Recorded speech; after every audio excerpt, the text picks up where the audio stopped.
Hi, I'm Richard from Early Retirement Wanderlust, and this week I'm on another solo backpacking adventure.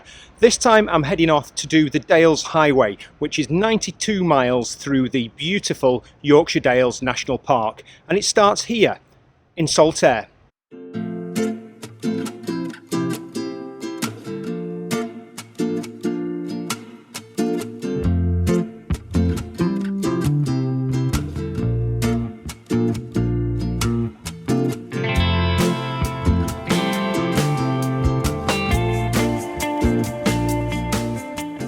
So if you're new to the channel, I'm just one half of Early Retirement Wanderlust, but I've got my little adventure buddy missing. Jackie, she is looking after her mum at the moment because she's just recovering from a knee operation, and regular viewers will want to know she's doing fantastically well.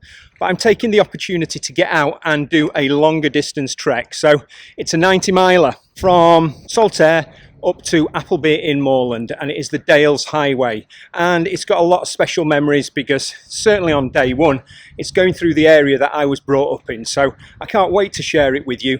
I've got about 7 days to cover that distance, and we're going to see some fantastic things and hopefully revisit some brilliant memories from my youth.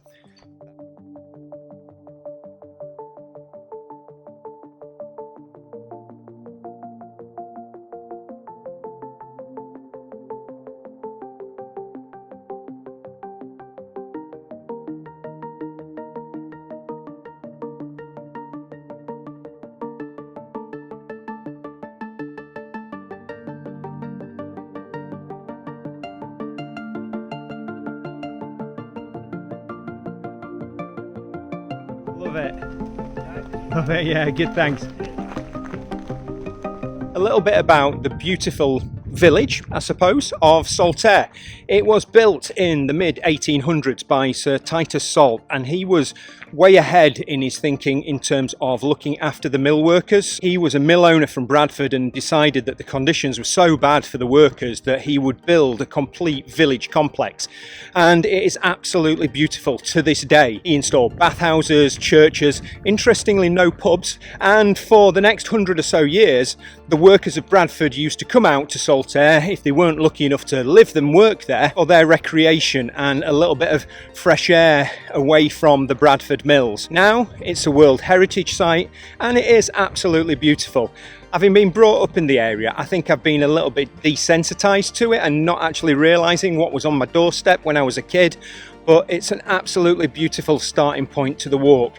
And for this first day, I'm definitely going to be walking through areas where I grew up, where I played as a kid, so hopefully I can share some of that with you, but also share some of this amazing countryside that I'm going to be walking through for the next week or so.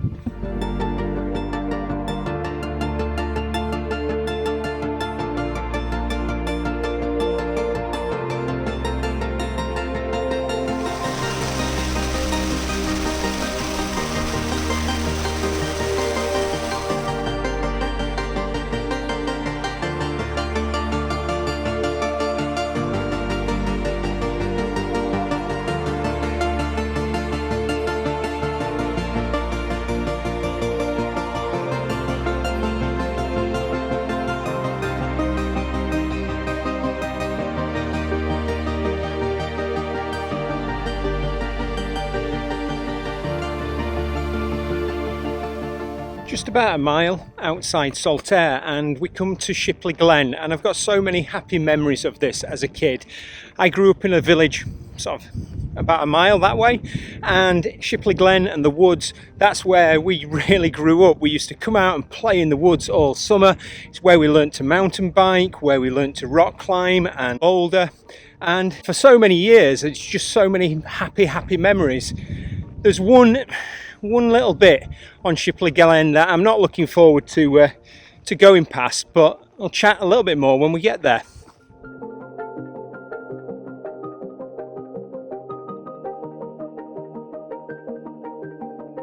So this is it, so early in the walk.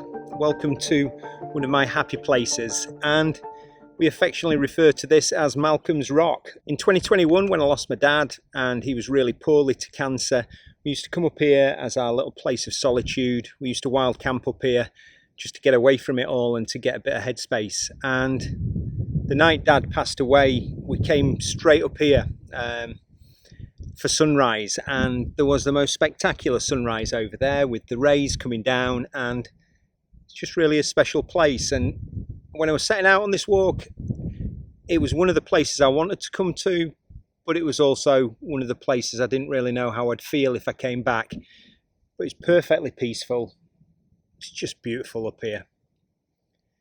And now I'm going to take a few minutes and then we'll get going.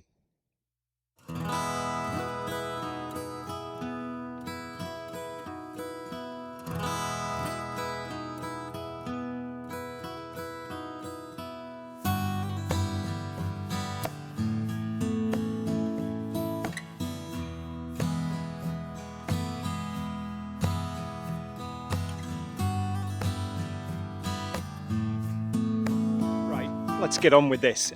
Really looking forward to it. The walk is split up into different geographical sectors, and we are coming into the first one, which is Rombalds Moor, which is a series of moors, and it separates the Aire Valley from the Wharfe Valley. There's actually a few moors that we're going to be going over. There is Baildon Moor just across to that side. We're going to be going over Bingley Moor, which was my local moor, and then probably, you might have heard of it, Ilkley Moor, the most famous Yorkshire moorland and famed for that very, very Yorkshire song. It's going to be a reasonable amount of climbing, and then we're going to drop down into Ilkley. But I think my idea is that we're going to camp out on Ilkley Moor. What more of a Yorkshire thing could you do? But we've just got to find somewhere flat.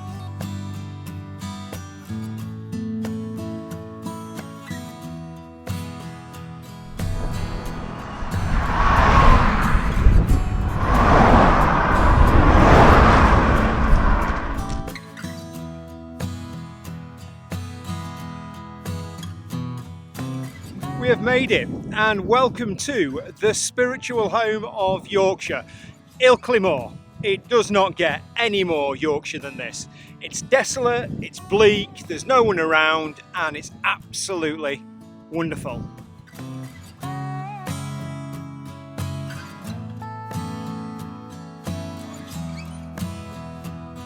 Right on the top of Ilkley Moor, we have our very own stone circle. Now granted, it's not Stonehenge proportions, and there's an element, if you've seen the film, of Spinal Tap, you'll know what I'm talking about. But the 12 apostles, 12 stones in a circle area, constructed in the Bronze Age, probably 2000 years BC, but that's not the thing that's frying my head. Man first populated this land in the Mesolithic period, 9,000 years BC, and it was a forested area, and then it took the Neolithic man about 4,000 BC onwards to start clearing it for farming. But I know I go a bit nerdy on history, but it just fries my brain that we're stood here now and man 10,000, 11,000 years ago was populating this area and laying down some stones that are still here today, but that's only 2000 BC. Almost modern.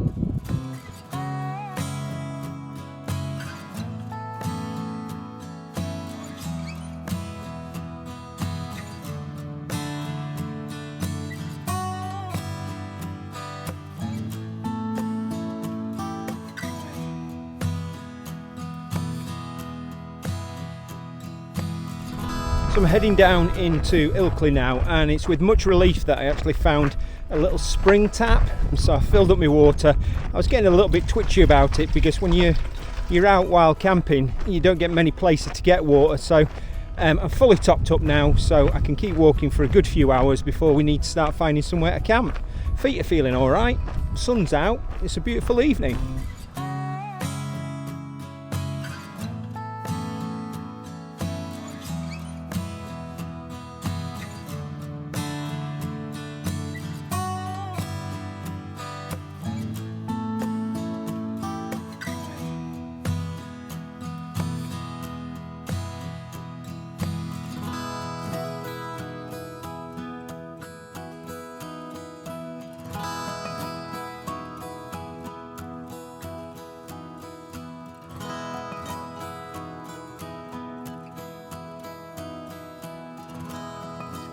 Morning. As you can see, it's gone a little bit overcast, but I was treated to the most wonderful sunrise. I say that, but I actually missed sunrise. The cockerels started crowing at about 4:10 this morning, and then I managed to doze, and before I knew it, the sun was up. But all set for another fantastic day. Yesterday was such a lovely day. It brought back so many happy memories and one or two sad memories about where I grew up, but it was just really nice to revisit those places from the past, revisit those memories, and it was just a truly wonderful day. Probably one of the highlights of the day was the number of people that I bumped into along the way, and I think when you've got a big heavy rucksack on your back, it sort of draws a little bit of attention to you, and people are more willing to have a chat about where you're going, what you've got planned and things like that. But before we get on with the business of the day, I just want to share a story with you. Jetboil reached out to us a few months ago actually with a new product that they were launching to do with van life. Now, it didn't really fit with our needs, and we didn't think it would be fair to sort of take that, and we're not a massive one for collaborations, but they then offered and asked if we would be willing to receive a small stove for my treks that I could review with no obligation. There is no links with this, there's no earnings involved in this. They just sent me a free stove, and it is the wonderful Jetboil Stash. It's a massive upgrade to what I've previously had, which was my old stove that's over 20 years old. It was a bit rickety, it was a bit unpredictable, and it was certainly very, very heavy, whereas this compact Jetboil Stash stove is just an entire cooking system in one. And it might not be the lightest product, but its unique selling point is that it uses less gas, which is fantastic for me, because when I'm going on longer treks, one of my anxieties, I suppose, is running out of gas, because if I run out of gas, I run out of warm food. So within this system, it's got a cooking pot, and within the lid, you just get a 100-gram gas container, and this should last me well over a week, because as I say, it's really, really economical, because it's got these heating vents that mean you use less gas, and it boils really, really quick. Compared to my old stove, you can just fire it up, it roars into action, and before you know it, you've got enough hot water for a cup of tea, coffee, or a dehydrated meal, or in this case, my morning porridge. It's so tiny. I've obviously got to include a lighter in there, and for me, one of the big issues with my old stove is that it didn't have a pot stand. So this keeps it all stable, and I can cook my breakfast nice and safe, nice and quickly, and I can get on the road. But thank you ever so much, Jetboil, for just sending me this. I really love it. It is a massive upgrade to my kit. If you are interested in Jetboil products, I'll pop a link on the screen so that you can go and have a look at what they've got. But I just want to thank them for a really, really kind gift.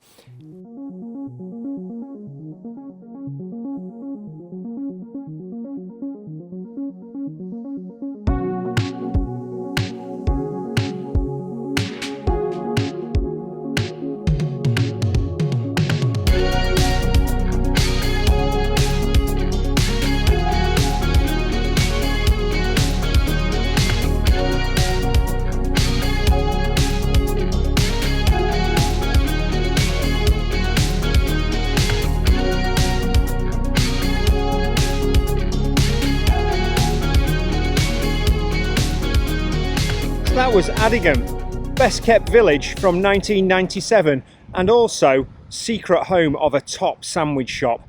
You know you're in Yorkshire when the breakfast bap has the potential to come with fried spam. Had an amazing chat with the guy that owned it. He sources his meat locally, he sources his bread locally. Obviously it's known as a tea cake in these areas. I'll convert that, that's a bread bap to the rest of the world, but yeah. Breakfast tea cake, don't get any better. So we're on the Roman road now, out of Addingham, and there's a couple of things about the Romans. A, they really did know how to build roads that last, and B, they had an uncanny way of calculating the shortest route from A to B. So it's this Roman road straight over to Skipton, and no matter what's in the way, the Romans just ploughed on through. So it's going to be hopefully pretty straightforward on the navigation.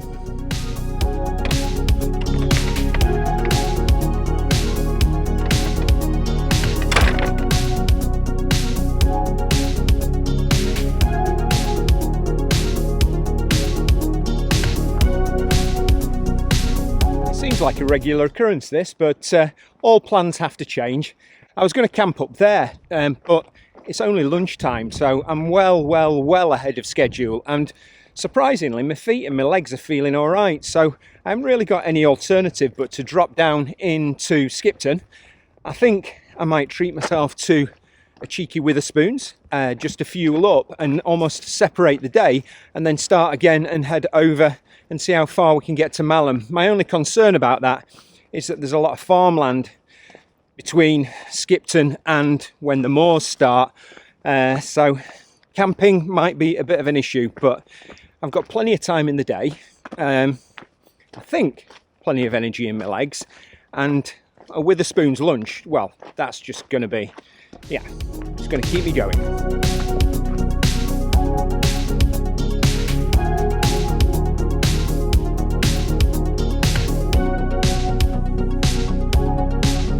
Skipton done and dusted. Now obviously Skipton's a little bit more famous than for simply having a Witherspoons. It is known as the gateway to the Dales, and it is the first sort of significant town on the way into the Dales. It's got a good ancient history. It's got a very well preserved medieval castle that was famously besieged in the Civil War for 3 years, and they didn't crack it, so they built some good castles around here. We're now heading back out onto the moors. Legs are struggling to get going, but it's a nice sunny day.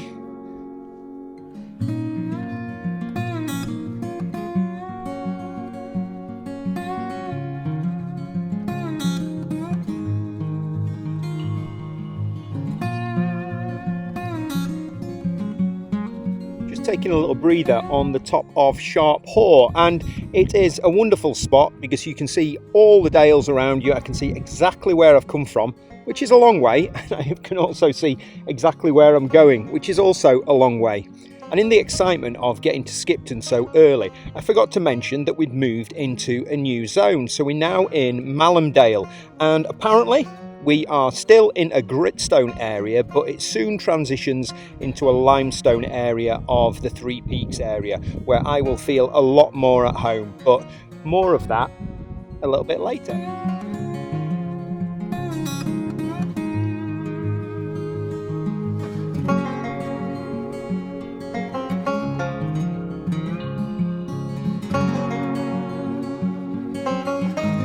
Hello.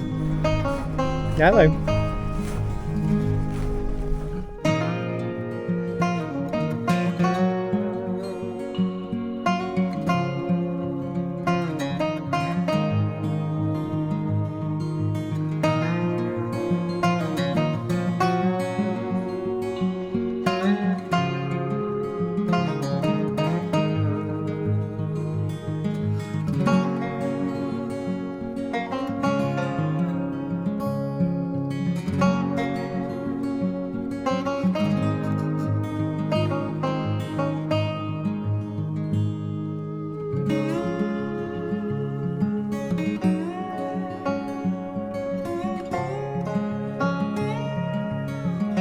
Not gonna lie, this is getting a little bit hard now, and it's getting a little bit late in the day.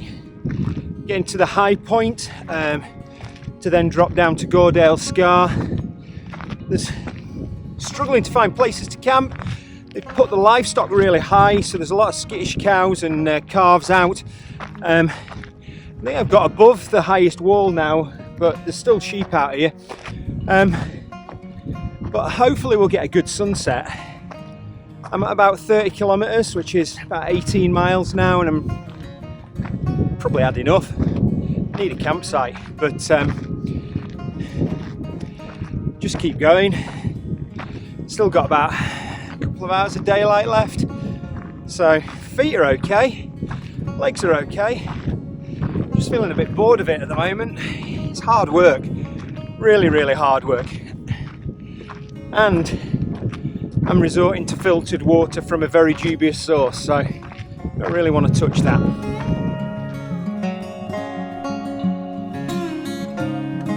What a day, and it's still not over, but I'm at Wheat's Top, and it's about 7:30 at night, and it's absolutely beautiful. I am really tired. My feet are really tired. So everything's solved, or everything's made better with a cup of tea. And particularly with this view that's out there that I'll show you in a minute. I'm trying to think why I got myself into this situation, and a couple of years ago we bumped into a thru hiker when we were out in Colorado, and his trail name was Hippie. He was an amazing character. He was ex-army, and he, in his own words, was walking off the war, and he was doing some incredible, he was actually doing the Continental Divide, which is like 3,000-mile trail, and he just appeared out of the forest, had a chat with us, and then disappeared off into the forest. But one of the bits of wisdom he gave us both was, don't have any expectations for the day. So if you are setting off and you feel really good, keep going. And then also accept that if you're setting off and things aren't going so well and you're not feeling it, then just stop. Don't try and stick too much to a plan. And in my yearly goals, I always have, since I met him, be a little bit more like Hippie. And today, I've definitely been a little bit more like Hippie. Not being irresponsible, about half an hour away now from Malham, where we know there's a couple of campsites that I can definitely use. But for the moment, I'm just going to enjoy the view, have a cup of tea, and let my legs recover a little bit.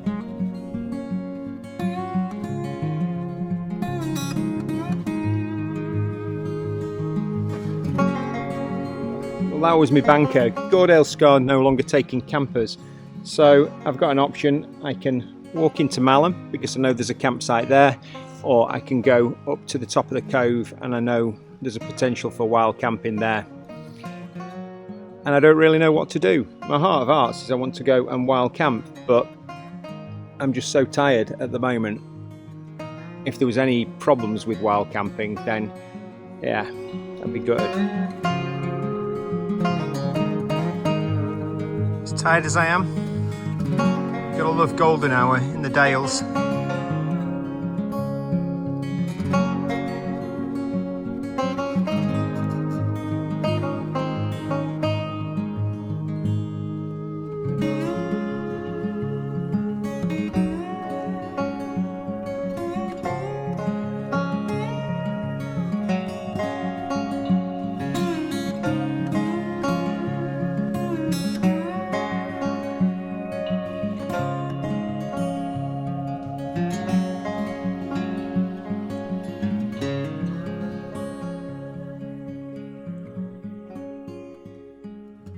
Morning and welcome to beautiful Malham Cove, and not surprisingly at 7 o'clock in the morning I've got it all to myself.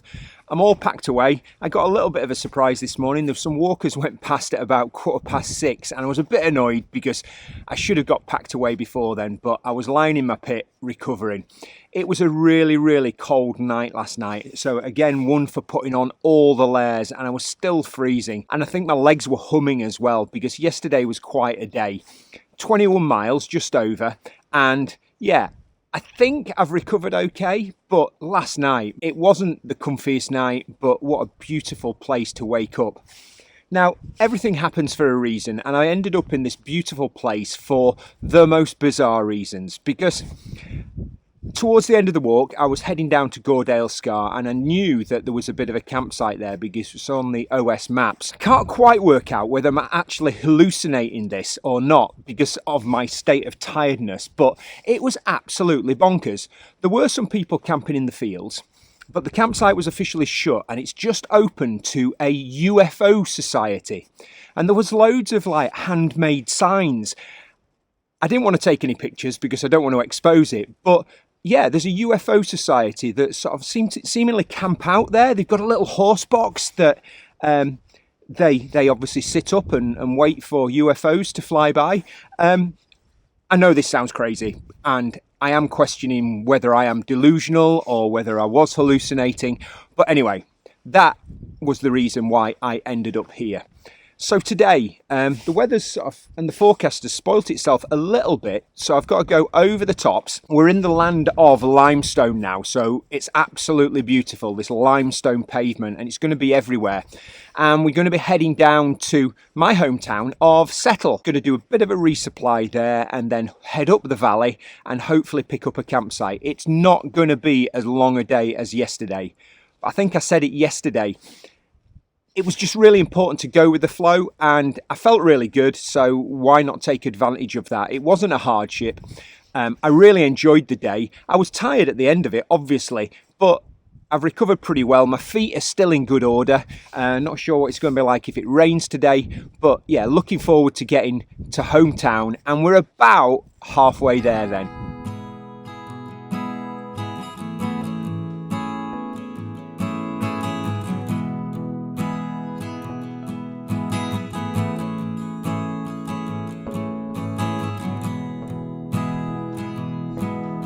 There is something intensely comforting about these miles and miles of dry stone walling, but whenever I come up here, I've always got the question, who built them?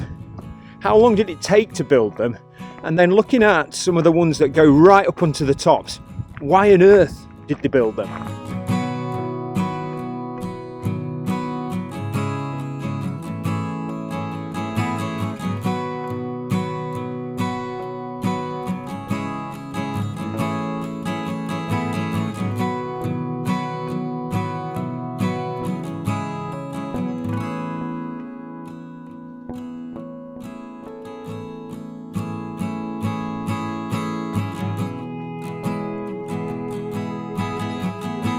Nearly in Settle now, and we are at the beautiful Appleby Scar. We didn't even know this existed until we moved to Settle, and even then I can vividly remember the day that we walked out at the back of the town, and there's just that sense of awe and wonder. Now, I don't know whether the guidebook is winding me up here, but this is quite an incredible dad fact.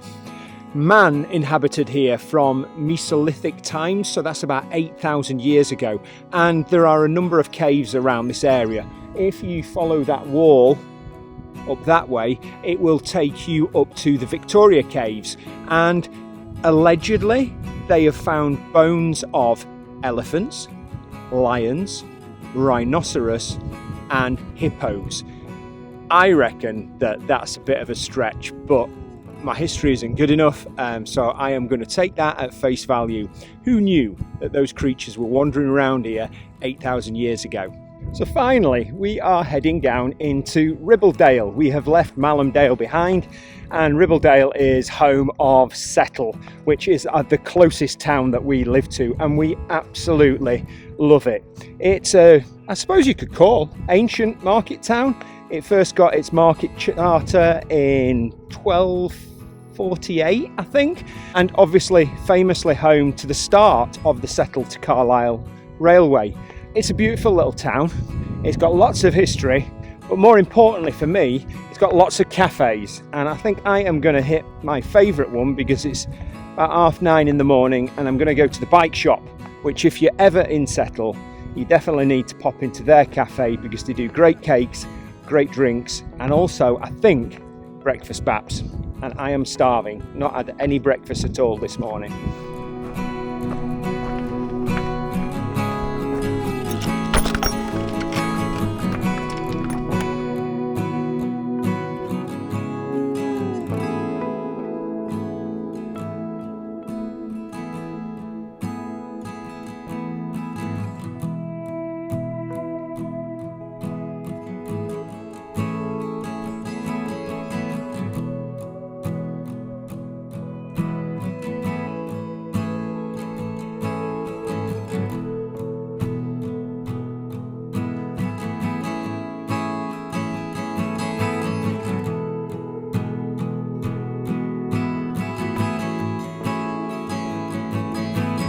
Just like that, Settle was gone. It's somewhere in the background, and it's time to crack on. The breakfast buddy did not disappoint, and the opportunity to drink a couple of pints of tea was also very much welcomed, and chew the fat with a load of cyclists in the cycle cafe. We are now heading up, following the River Ribble, and up to Stainforth. Not entirely sure where I'm going to stop tonight. That was the initial plan, but I want to go a little bit hippie-like yesterday. Maybe not quite as bad, but just go with how I feel. It feels maybe a little bit too early to stop, but Stainforth's a fair way off, so we'll see how we get on.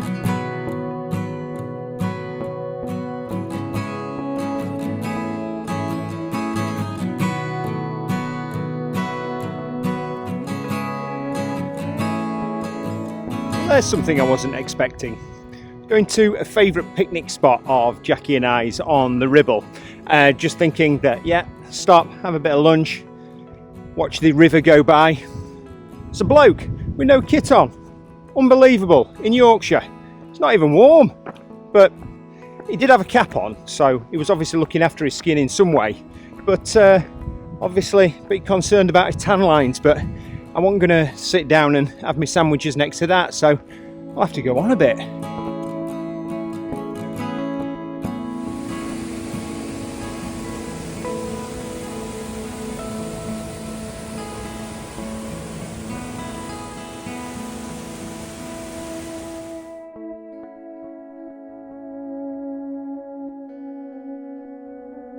Well, that was a lovely little lunch break at the side of Stainforth Foss, which is quite an incredible waterfall. The salmon leap there in the autumn, and it's always a sight to behold, but for me today it was just about sitting down, taking the weight off my feet and having a bit of a lunch, and not a naked man to be seen, so all was good. I'm just climbing out of Little Stainforth and heading over to Pfizer, and we leave the Ribble behind and head ultimately for, or in the direction of, Ingleborough. Not sure whether my legs have got it in me today, but we'll see when we get a little bit closer.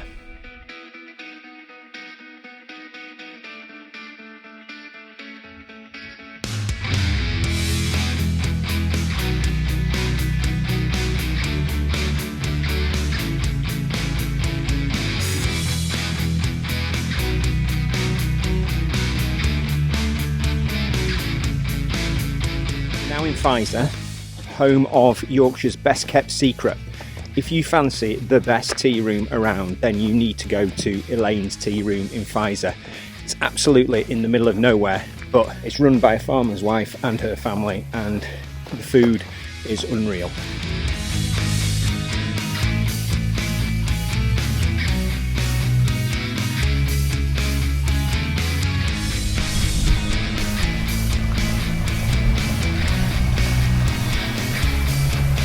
A few miles back I made a significant decision. I passed the last campsite before having to go over Ingleborough, and I looked at it on the map and it says it's 10k, so it's 6 miles up and over, and I do know that there's a beautiful campsite waiting for me at the other side. I haven't filmed much on the way up, to be honest, because it's been an awful lot of altitude gain but through farm tracks, so not particularly interesting. But we're back onto the bridleway now. Apparently the route is taking us up around Simon's Fell, so I don't know, and then I think it joins up with the Yorkshire Three Peaks. One of the main reasons I wanted to do it is that it's a Friday and I've still got plenty of daylight, because if I was having to do this tomorrow, the Yorkshire Three Peaks is a massive event in this area. Every weekend there are charitable walks going on, and there are literally hundreds and thousands of people on the route, and if I was attempting this tomorrow, I'd be like a salmon swimming against the tide, because they'd be coming up and I'd be having to struggle past them. So that was also in my thoughts. I knew that I'd done a good 20 odd miles yesterday, so I've got it in my legs.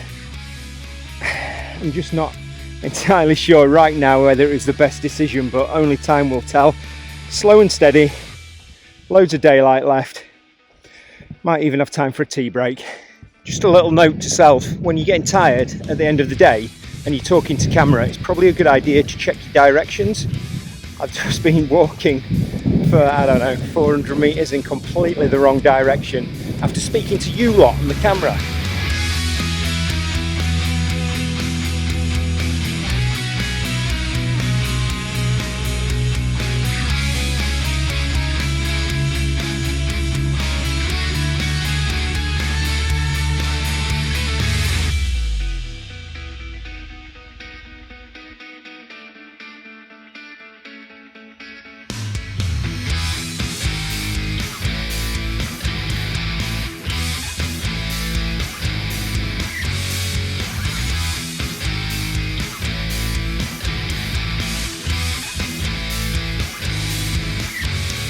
Not far from the summit, but I've just bumped into a lovely couple from Hull who reminded me, and I can't believe I didn't think about it, that it's Yorkshire Day.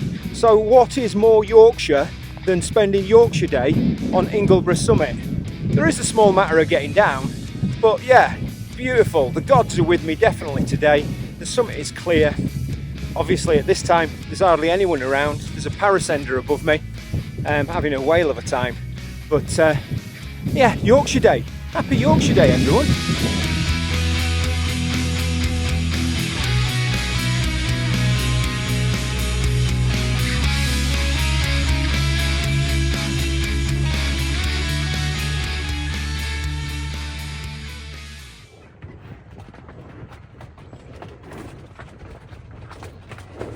Morning. We are up and at 'em. It's not too early, it's just about 8 o'clock, but the campsite's pretty quiet, so I didn't feel confident enough to chat around people on camera. So I'm going to get going for a bit. It's absolutely stunning with Ingleborough straight ahead, and then first stop of the day I'll catch you up on what went on yesterday, because actually I think I've recovered quite well.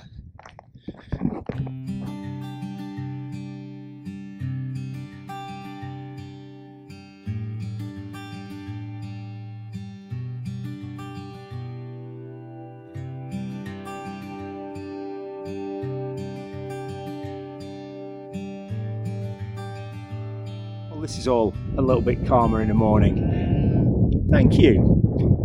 Yesterday was a wonderful day, and I know I keep saying that, but it was different because I was going through my hometown, and it was really nice to see settle in the eyes of a visitor, and it is really beautiful. And sometimes we do forget how pretty places are when they're right on our doorstep. I then made the decision partway through the day to just push on, and it wasn't really, I don't think, a foolhardy decision. I don't think I was doing it in a sort of dangerous way, because I knew I'd got it in my legs because I'd done it the day before.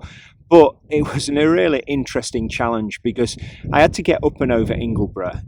I'd got probably 5 hours of daylight left, and the most imposing thing was that you'd always got Ingleborough in sight, and I very definitely kept looking up and doubting myself that I could do it, because it was physically hard work. But I think sometimes we've got to do that, we've got to stretch ourselves. It would have been so easy to camp for the night, but then I would have been having to deal with the Saturday trail traffic from the Three Peaks, and I just got a little taster of what it was like on Friday, and it was really busy on the route, so I didn't want to be coming up and over there against the flow of traffic. So really glad that I got down, and I had a wonderful, kind and generous welcome from Philpin Farm Camping.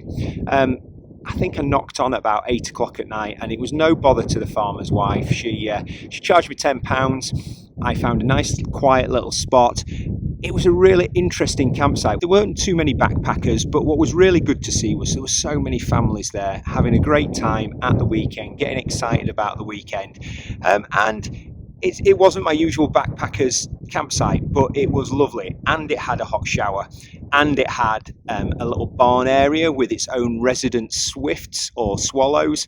So I sat and had my tea in there, and you might have realised when I've edited all of this together, there wasn't much footage of me coming down from Ingleborough. I had that euphoric high on the summit, but it's a long way down, and I just wanted to get down, and the last thing on my mind was filming, and you didn't really want to see my pain face as I was trying to get off the mountain.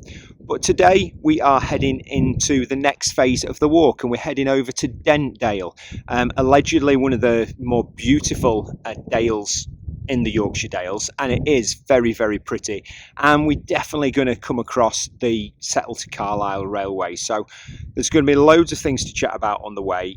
The sun is out, it's set for the day, and I think we better get going.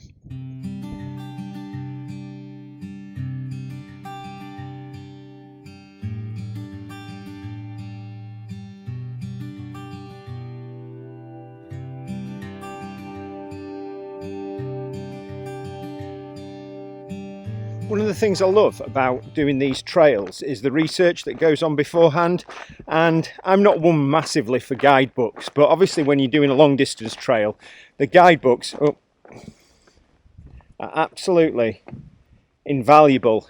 And even though I've been walking in this area for so many years, it tells you loads of stuff that you never even knew. So where we're walking today, all the way to Dent now, actually on this path, is an old packhorse route. So I love that all our footpaths and bridleways have like a hidden history, and sometimes I just think I maybe need to look into it a little bit more.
Into Dent, and you know that I'm pretty much a predominantly positive person, but this track has joined the Dales Way, and I remember it from last time, and it is just an absolute joke.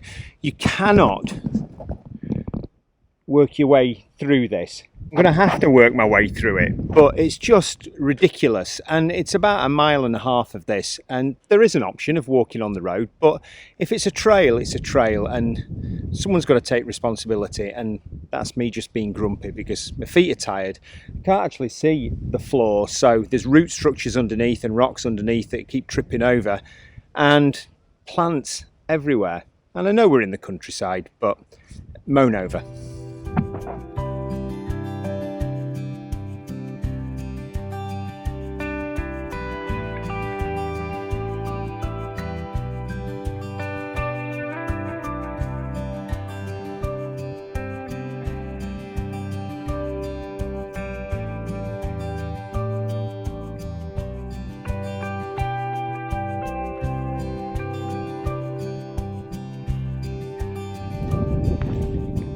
That was Dent, and I'm just going to say it was a bit anticlimactic, to be honest. I was hanging out for a good old pub, pie, chips, gravy and potentially mushy peas. One pub was shut till 4 o'clock, the other pub only did snacks. It was a bit of a ghost town, and yeah, it's got a huge campsite that's really busy and really vibrant, but yeah, a bit anticlimactic really. So it means I'm going to be on dehydrated food again for tea. I'd sort of built myself up so I could have had some food down in the valley and then go and stay up top, but not to be. So Dent originated from Norse settlers who came here and started farming.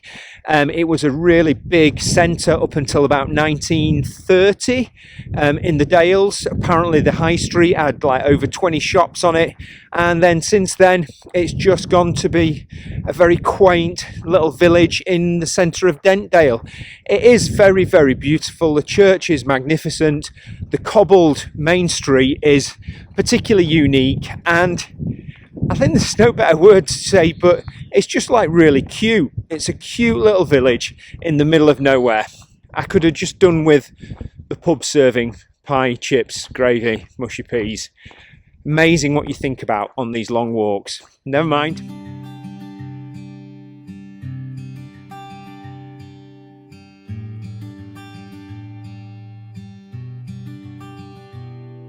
Seem to be any wild camping spots up here, and it's a little bit wild, to be honest, and very, very wet. There's just swamps and bogs everywhere, so any flat bit of land is very deceptive and you're just sinking it. So I think I'm going to have to head down into Sedburgh and chance my arm and hope that I can get in at the one campsite I've sourced that's reasonably close to town. I think it's a 10-minute walk out, so fingers crossed for that. The one thing I have noticed though is when you're getting tired, and I am tired, your decision making is just like all over the place, and I reckon your sort of emotions and your mood are directly linked to the energy that you've got in. So a few minutes ago I stopped and had a chocolate bar and a packet of crisps. Doesn't sound good, but oh wow, it hit the spot. And yeah, it's definitely improved my mood. I don't think I'm particularly good at recognising when I'm getting low on energy, and I just keep pushing on because obviously we're so close to where we want to be for the night. But hey, that's enough of me prattling on.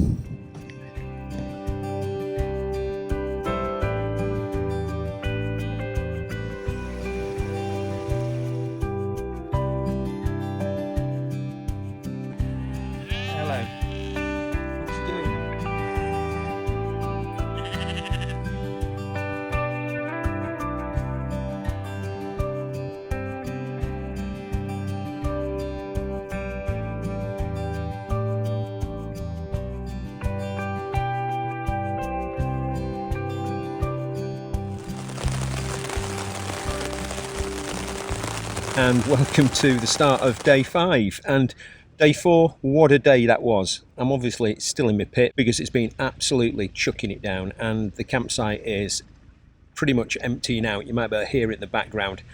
I couldn't be bothered to set the iPhone up, so we're on the action cam. I hope it comes through all right. So yesterday, it was a 16 mile plus day, and it was a day I was really looking forward to, but I think I definitely underestimated it. I really enjoyed joining the Yorkshire Three Peaks route and dropping over into Dentdale. That was fantastic. The views were just brilliant and everything that I expected. I think I underestimated the heat and the effect on that, and in the end, I think it absolutely drained me. The walk from Dent over to Sedburgh, I definitely underestimated. It wasn't particularly inspiring. It was up roads, steep roads, and then across boggy moorlands. And I was trying to be optimistic and find a place to camp. So when you layer that up, I was getting pretty frustrated. And in the end, I just messaged this campsite, and they got back to me and said, yeah, there was place. So I dropped down into town, hence the 16 plus mile day. So pretty tired. I've dropped into the most beautiful little campsite, Farm and Fell, just on the outskirts of Sedburgh, and it's set up by some farmers, and they've got sort of therapy animals. So there's a field of lambs that last night are just so adorable and so friendly. They're obviously petting lambs, but they had the zoomies and one for Jackie, the Highland cow calf. So it's a really good place to bring kids. It was really busy, so it's a bit of a shock factor for me, but it quietened down, and to be honest, I was in my pit. And last night I really struggled. It chucked it down all night. I think I was running a temperature or the chills because I put all my clothes on and I was still frozen. Small detail there, if I put all my clothes on, I've got nothing to stuff into my pillow, so I had to last the night without a pillow as well, so not the best preparation. And I feel a bit off it this morning, but today, it's a 9 mile day. It's one I've been looking forward to, so it's one of the shorter days, and it's going up and over the Howgills. Now, the weather forecast was dreadful to start with, but I've been tracking it on the mountain website, and apparently it's all going to brighten up about 12-1ish, and it's going to have good visibility on the tops. So as we speak now, I am going to risk it and get over. 9 miles, probably about 6 hours. I've still got enough daylight, and there is an campsite that I can use at Newbiggin. So that's the plans.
Morning.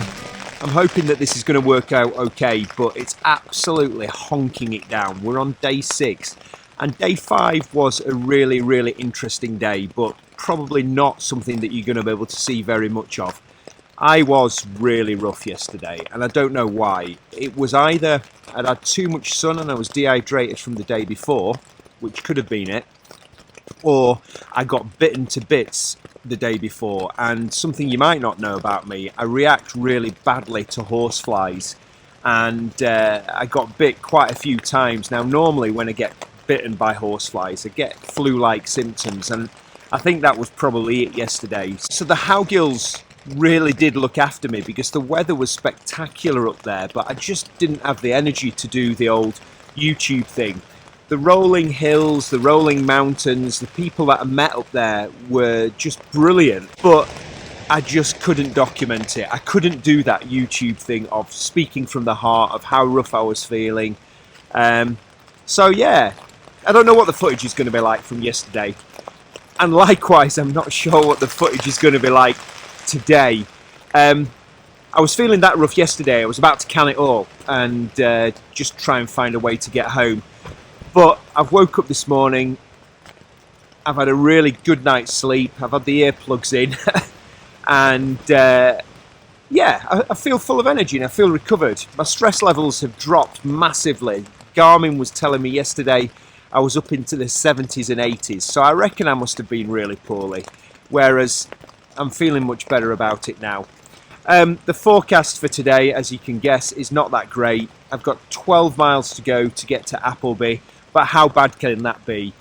There's nowhere near the elevation as there was yesterday, so I guess it's just a matter of getting the Gore-Tex on, almost walking in my own little cocoon, and I'll see you at the other side because we'll have done our 90 odd miles and we'll be on the train home.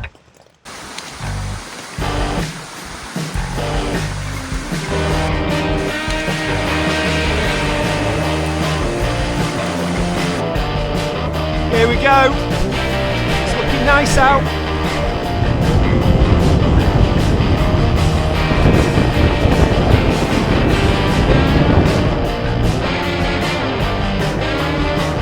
If you're interested, we've just joined the coast to coast path and it's absolutely glorious up here.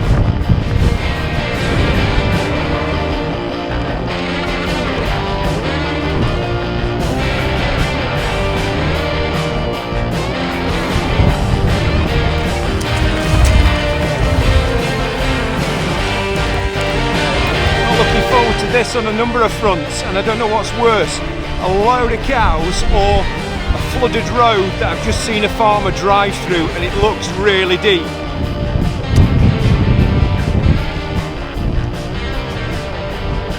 Hello ladies. I don't know what I was worrying about. The farmer made it look way worse than it was. Just a mere paddle and some lovely friendly cows.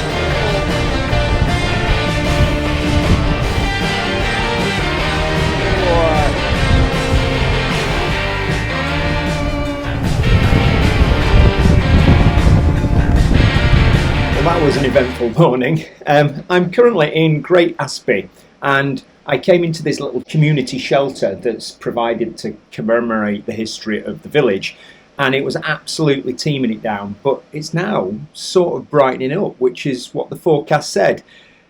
The last 2.5 hours, I knew exactly what it was going to be like. It was biblical in terms of the weather. The rain just kept coming in sideways. It was actually really refreshing, really challenging. Ever so grateful for a good set of Gore-Tex because it's just impervious. I am a little bit wet, but it's more from sort of sweat, so at least it's warm wet.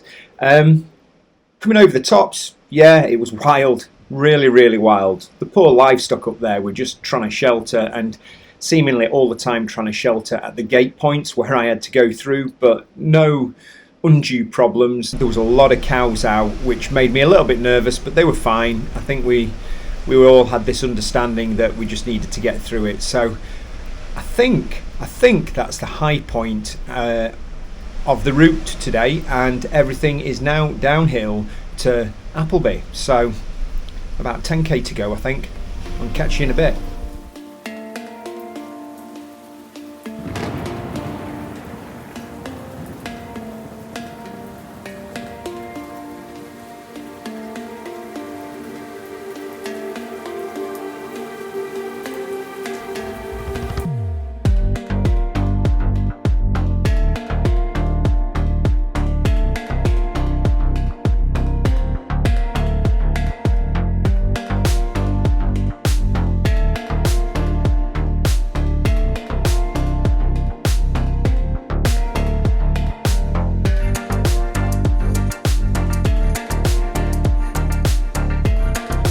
Found me in the centre of a sense of humour failure.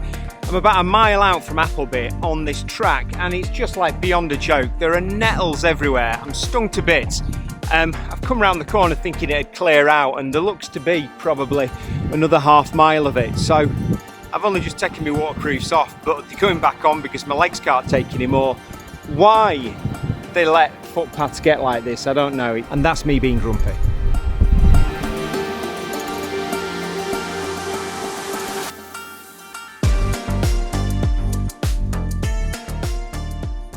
Here we are, approaching Appleby. I think I've got about 3 fields to go and I'm not going to let that last river upset me because it's been a great trip. It has taken me through some of the best parts of Yorkshire.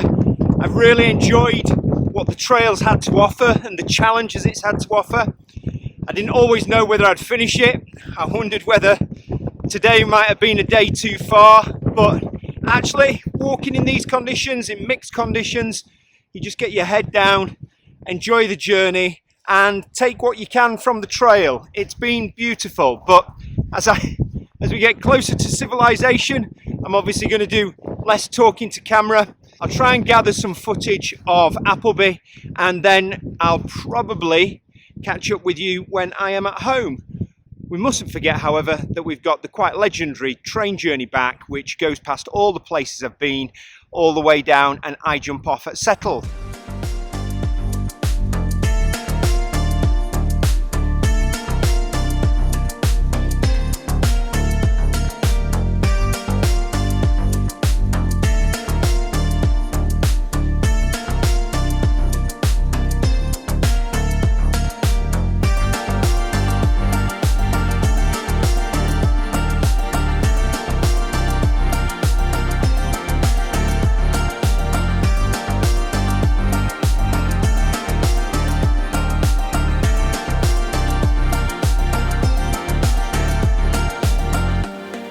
I've had a couple of days at home to recover and I've really enjoyed just being in my own house and being in my own bed. And I'm not surrounded by kit because I haven't packed it away. I've got it out ready to just do a loadout video because loads of people have asked since my last trekking video about what sort of stuff I take with us. So that's going to be coming up in a future video. But in terms of the Dales Highway, I have absolutely loved the walk. It was such an experience. It took me to so many different places and I had the opportunity to meet so many lovely people on the 6 days that I was out trekking and 5 nights. And when you're away for that amount of time with your own thoughts, you learn a lot about yourself. And I've definitely become, I think, a better person and I know myself a little bit better. I've had that headspace to clear my mind and just the simple things of having a simple routine every single day, getting up, walking, looking after yourself and finding somewhere to sleep. We just need to be grateful for the things that we've got. So I hope you've enjoyed this video. I'm partway through editing it. I know it's going to be a lengthy one, but there was so much that I wanted to pack in to show you what a wonderful part of the world the Dales Highway covers. And if you're thinking about doing, I don't know, perhaps a medium type multi-day trek, then it's a great one because the transport links at the start and in the end are really, really simple and there's campsites throughout. So I hope you've enjoyed the video. Hang around for a week or two and we'll have a kit loadout video. But until then, I'll see you later. Bye-bye.